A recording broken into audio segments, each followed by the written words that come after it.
All right, in today's episode of Spa Life, we are talking about retention and the importance of first impressions. Because I'll tell you what, man, I never regret taking a shower or going to bed early. I've got a lot of regrets in life, like planting mint or not buying Bitcoin in 2011 when it was $1. But I never regret showing up to work freshly showered, well rested, and ready to be a capital G giver. Because that first impression, it really matters in spa life. We want to see at least a minimum of 35% retention for spa.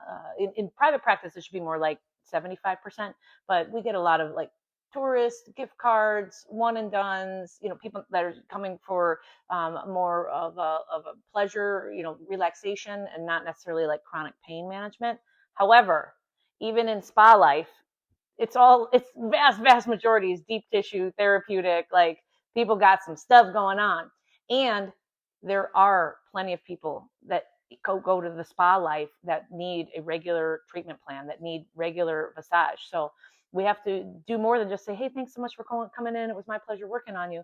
We have to give them a care plan of what we noticed specifically with their body, because we were fully present, well rested, and in it to win it with them. So like, hey, with everything you've got going on with that shoulder, I'd love to have a couple of 30-minute spot treatment focus sessions, one that, and then over the next 3 weeks, come for 30-minute sessions, and then we'll get you on the monthly plan.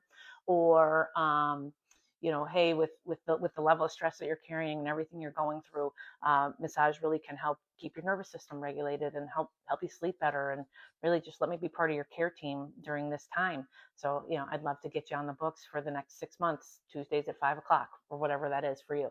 But you have to be specific with them. Otherwise, there's a disconnect, right? And massage therapists, we spend more time with our patients than doctors do. Like, we get a whole, 30, 60, 90, 120 minutes with them uninterrupted. We get the play-by-play action of what happened in that accident, or what's going on, what went sideways with that surgery, or what happened with their stress, like what the load that they're carrying. I mean, we get the nitty-gritty, we get the intimate details of their life and of their bodies. So it's important that we acknowledge that and validate that and give them a specific care plan. Otherwise, it can end up feeling robotic, or just, I had one of, some feedbacks that I've heard of, like, oh, she was nice, but she just had dead hands, and really the therapist was actually a passionate provider, but she was very nonverbal, and it didn't come through because she didn't say, I loved working with you. You are my favorite type of canvas.